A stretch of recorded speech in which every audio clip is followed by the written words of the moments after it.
Hello guys, welcome back. இப்போ Nifty and Bank Nifty பார்க்கும்போது ரெண்டுமே ஒரு ஆல் டைம் ஹையில் வந்து ட்ரேட் ஆகுது. இப்போ லாஸ்ட் ஒரு 3 to 4 டேஸ் பார்க்கும்போது மார்க்கெட் ஒரு சைட்வேஸில் இருக்குது. அப்போ இங்கேருந்து மார்க்கெட் வந்து ஃபாலோ ஆகிறதுக்கு பாசிபிலிட்டிஸ் இருக்கா? இப்போ வந்து மார்க்கெட் வந்து இன்னும் ஸ்ட்ரக்சரில் இருக்குது. அடுத்த ரெசிஸ்டன்ஸ் எங்கே இருக்குது? அதை பற்றி தான் வந்து இந்த வீடியோவில் வந்து நம்ம பார்க்க போகிறோம். ஃபர்ஸ்ட் வந்து நம்ம நிஃப்டி பார்க்கலாம். இப்போ நம்ம நிஃப்டி வந்து லாஸ்ட் வீக் சொல்லியிருந்தோம் 21,010 இது வந்து நம்மளுக்கு வந்து மேஜராக வந்து ஒரு ரெசிஸ்டன்ஸாக வந்து ஆக்ட் ஆகும்னு சொல்லியிருந்தேன். இப்போ இந்த இடம் தான் வந்து மேஜர் ரெசிஸ்டன்ஸாக வந்து ஆக்ட் ஆகும். ஒன்ஸ் இது பிரேக் அவுட் ஆச்சுன்னா 21,450 வரையும் போகிறதுக்கு பாசிபிலிட்டிஸ் இருக்குதுன்னு சொல்லியிருந்தேன். இப்போது மார்க்கெட் இருக்குன்னா ஆல்மோஸ்ட் நம்மளுக்கு வந்து அந்த 21,450 எக்ஸாக்டாக மார்க்கெட் வந்து எங்கே போய் ஸ்டாப் ஆயிருக்குன்னு சொல்லி பார்த்தீங்கன்னா எக்ஸாக்டாக வந்து அந்த 450 தான் அந்த மார்க்கெட் வந்து இப்போ ஸ்டாப் ஆகிட்டு ஜஸ்ட் ஒரு கரெக்ஷன் வர மாதிரி இப்போது இருக்குது.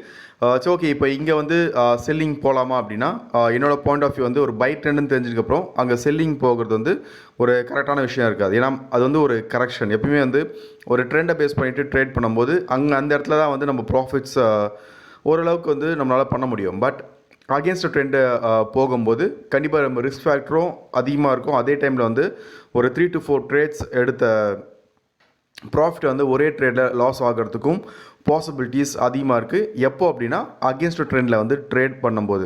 அப்போ நிஃப்டி வந்து பை ட்ரெண்டில் இருக்கும்போது பையிங் ஆப்பர்ச்சுனிட்டியாக வந்து பார்க்கலாம். இப்போ கரண்ட்டாக வந்து பார்க்கும்போது முன்னாடியே சொன்ன மாதிரி 21,450 இந்த ரேஞ்ச் வந்து நம்மளுக்கு வந்து மேஜராக ஒரு ரெசிஸ்டன்ஸாக வந்து ஆக்ட் ஆகுது. ஒன்ஸ் இந்த ரெசிஸ்டன்ஸ் வந்து பிரேக் அவுட் ஆச்சுன்னா அடுத்த ரெசிஸ்டன்ஸ் வந்து என்னோடய வியூ அடுத்த ரெசிஸ்டன்ஸ் வந்து 21,570. இப்போ அதுவும் பிரேக் அவுட் ஆச்சுன்னா 22,037 வரையும் போகிறதுக்கு பாசிபிலிட்டிஸ் இருக்குது. ஏன்னா இப்போ ட்ரெண்டு வந்து ட்ரெண்ட் ரிவர்சல். ஏன்னா இப்போது சரி, ஓகே, எப்போ வந்து நம்ம செல்லிங் போகலாம் அப்படின்னா இந்த இடத்துல வந்து நம்மளுக்கு வந்து ட்ரெண்ட் ரிவர்சல் ஆச்சுன்னா அதுக்கப்புறம் வந்து செல்லிங் போகிறது செல்லிங் போகிறது வந்து ஒரு ஷார்ட் டேர்முக்கு வந்து ஒரு ட்ரேட்ஸ் எடுத்துகிட்டு ப்ராஃபிட் பண்ணலாம், புட் ஆப்ஷன் எடுத்துகிட்டு. ஆனால் பட் இப்போது கரண்ட்டாக வந்து பார்க்கும்போது இந்த இடத்துல வந்து நம்மளுக்கு வந்து ஒரு சைட்வேஸ் தான் வந்து ஃபார்ம் ஆகுது. ஒரு பெருசாக ஒரு மொமெண்டம் இல்லை. இப்போ லாஸ்ட்டு தேர்ஸ்டேலேருந்து ஒரு பெருசாக மொமெண்டமில் மார்க்கெட் வந்து ஒரு ரேஞ்ச் பவுண்ட்லேயே இருக்குது. அப்போ திரும்பி நம்மளுக்கு வந்து பிரேக் அவுட் ஆச்சுன்னா அப்போ வந்து நம்மளுக்கு வந்து ஒரு பெருசாக ஒரு மொமெண்டம் வந்து எக்ஸ்பெக்ட் பண்ணலாம். ஏன்னா இந்த இடத்துலையும் மார்க்கெட் சைட்வேஸில் இருக்கும்போது நான் சொல்லியிருந்தேன் இது வந்து இந்த இடத்துல வந்து நம்ம செல்லிங் போக மாட்டோம்னு சொல்லிட்டு. ஏன்னா இப்போ யாரெல்லாம் வந்து இங்கே செல்லிங் போயிருந்தாங்களோ இந்த மொமெண்டமில் என்ன பண்ணியிருப்பாங்கன்னா இங்கே வந்து லாஸஸ் வந்து புக் பண்ணியிருப்பாங்க. அதனால் எப்பயுமே வந்து ட்ரெண்டை பேஸ் பண்ணிகிட்டே வந்து ட்ரேட் பண்ணுங்கள். அகேன்ஸ்ட் ட்ரெண்டில் வந்து ட்ரேட் பண்ணாதீங்க. அப்போது நிஃப்டி என்னோடய வியூ இதுதான். அடுத்த லெவல் ஆஃப் ரெசிஸ்டன்ஸ் வந்து 590, அதுக்கப்புறம் வந்து 22,037.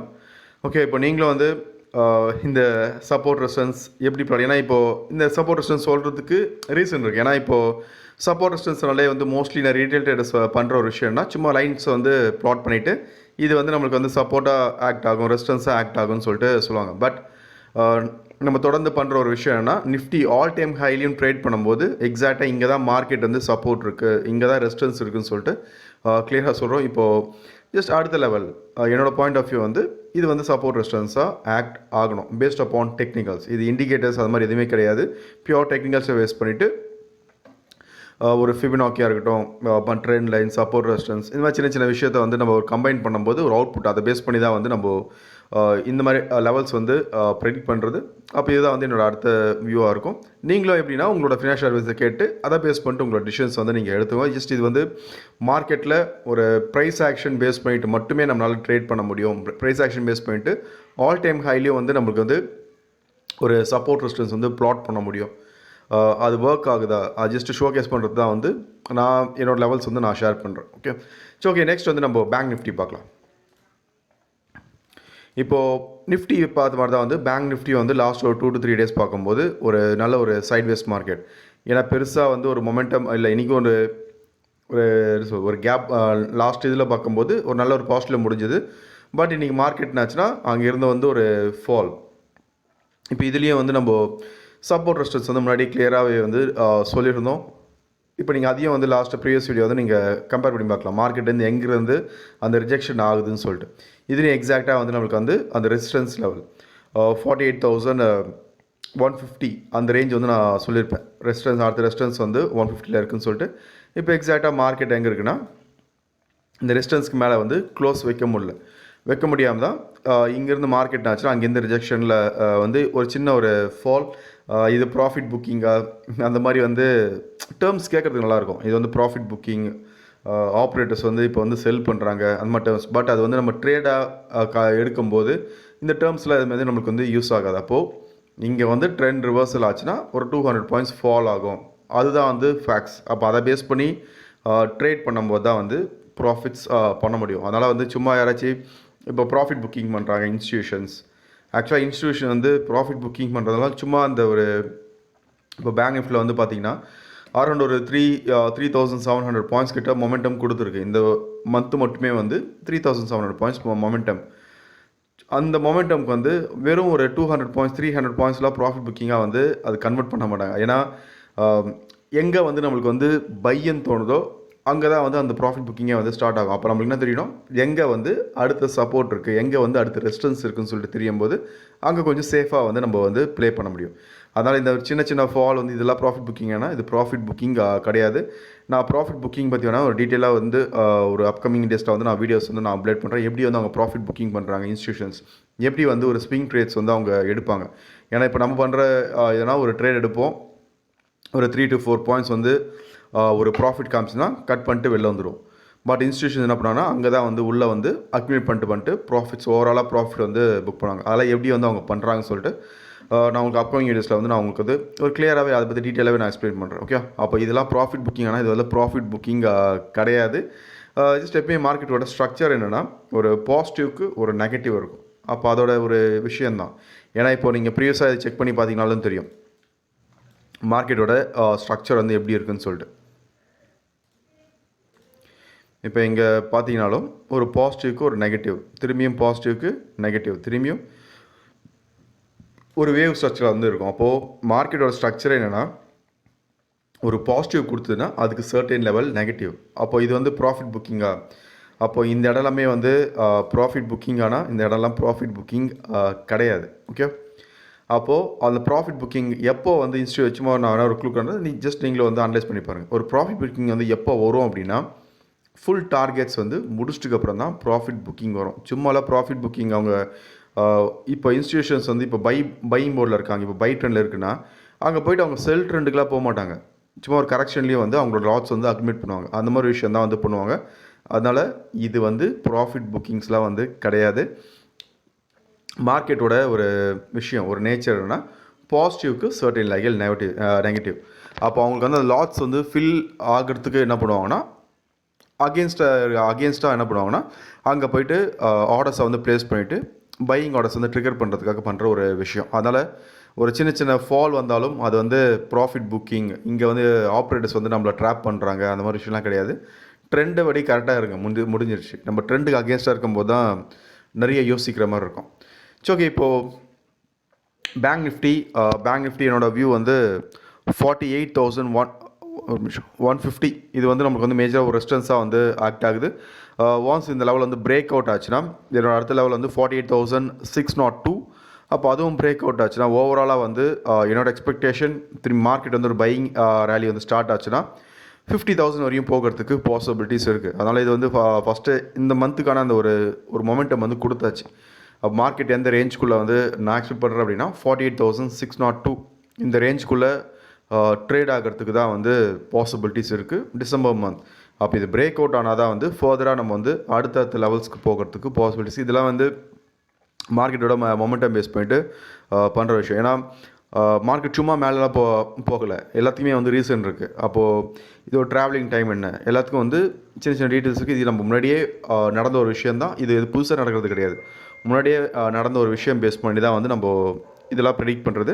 அப்போ என்னோடய வியூ என்னென்னா 48,602 அடுத்த லெவல் ஆஃப் ரெசிஸ்டன்ஸ். ஒன்ஸ் அந்த ரெசிஸ்டன்ஸ் வந்து பிரேக் அவுட் ஆச்சுன்னா அடுத்து வந்து 50,000 இப்போது நெக்ஸ்ட் இயர் ஜான். அப்போ அது அந்த மொமெண்டம் கொடுத்தது அப்படின்னா ஒரு நல்ல ஒரு ரேலியை வந்து எக்ஸ்பெக்ட் பண்ணலாம்.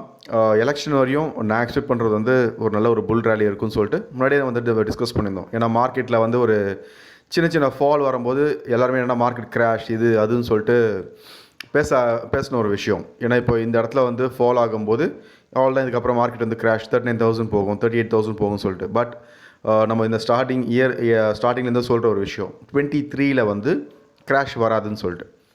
ஏன்னா பேஸ்ட் அப்பான் டைம் சைக்கிள்ஸ்.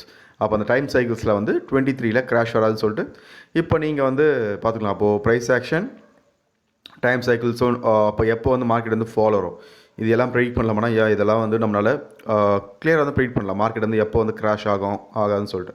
அப்போ இங்கே ஃபால் ஆகும்போது கூட நான் கிளியராக சொல்லியிருந்தேன் இது வந்து கரெக்ஷன் மட்டும்தான், இது வந்து கிராஷ்லாம் ஆகிறதுக்கு பாசிபிலிட்டிஸ் 2023ல் வந்து கிடையாதுன்னு சொல்லிட்டு வெயிட் பண்ணி பார்க்கலாம். முன்னாடி அதுலேயும் நான் கிளியராக சொல்லியிருந்தேன் 24ல் வந்து பாசிபிலிட்டிஸ் இருக்குதுன்னு சொல்லிட்டு. அது நான் உங்களுக்கு வந்து நியர்பை வரும்போது நான் உங்களுக்கு அதை பற்றி நான் அப்டேட் பண்ணுறேன். அப்போது bank Nifty and Bank Nifty என்னோடய வியூ வந்து ரெண்டுமே பை ட்ரெண்டில் தான் இருக்குது. அதனால் செல்லிங்கில் இருக்கிறது வந்து அவாய்ட் பண்ணிவிட்டு ஒன்ஸ் அது ட்ரெண்ட் ரிவர்சல் ஆச்சுன்னா அதுக்கப்புறம் வந்து நம்ம செல்லிங் போகிறது சேஃப். இப்போதைக்கு வந்து பையிங்லேயே இருக்கிறதே வந்து செல்லிங்கில் இருக்கிறது வந்து சேஃப் கிடையாது. இப்போதைக்கு வந்து நம்ம வந்து பையிங்கில் இருக்கிறது வந்து சேஃப். ஸோ ஓகே, இப்போ நாளைக்கு வந்து ஃபினிஃப்ட் எக்ஸ்பைரி அது சும்மா பார்த்துலாம் எப்படி. இப்போது ஃபின் நிஃப்டியும் பார்த்தீங்கன்னா இப்போ ஃபினிஃப்டியோட ஸ்ட்ரக்சரை உங்களுக்கு கிளியராக தெரியும்னு நினைக்கிறேன். லாஸ்ட் ஒரு 3 டேஸாக வந்து மார்க்கெட்னா இருக்குது ஒரு சைட்வேஸில் வந்து ட்ரேட் ஆகுது. அப்போ இந்த சைட்வேஸ்க்குள்ளே நாளைக்கு வந்து மார்க்கெட் எப்படி ஓப்பன் ஆகுதுன்னு சொல்லி பாருங்கள். ஒன்ஸ் நமக்கு வந்து இந்த லெவல் வந்து break out based on break out தான் வந்து இங்கே ஒரு டிசிஷன்ஸ் வந்து எடுக்க முடியும். ஏன்னா இப்போதைக்கு வந்து ஃபின் நிஃப்டி பார்க்கும்போது கிளியர் சைட்வேஸ், இங்கே பாட்டம் வந்து டாப், திரும்பி பாட்டம், திரும்பி டாப், திரும்பி எங்கே வேணும் பாட்டம்.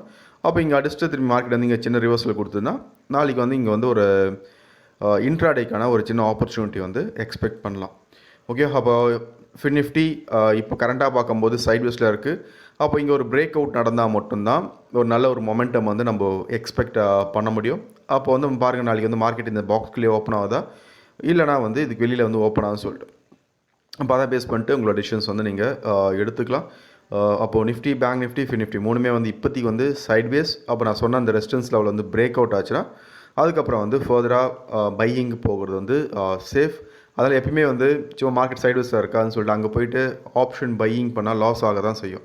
பட் இதை தெரிஞ்சுக்கிட்டே நிறைய பேர் என்ன பண்ணுவாங்கன்னா ஒரு 2 பாயிண்ட் பிடிக்கலாம், 3 பாயிண்ட் பிடிக்கலாம்னு சொல்லிட்டு அந்த இடத்துல தான் போயிட்டு ட்ரேட்ஸ் வந்து எக்ஸிக்யூட் பண்ணுவாங்க. அப்போ அதை அவாய்ட் பண்ணிவிட்டு அது பிரேக் அவுட் ஆச்சுன்னா ஒரு 200 பாயிண்ட்ஸ் ஒரு ரேலி இருக்குன்னா அதை கேப்சர் பண்ண பாருங்கள்.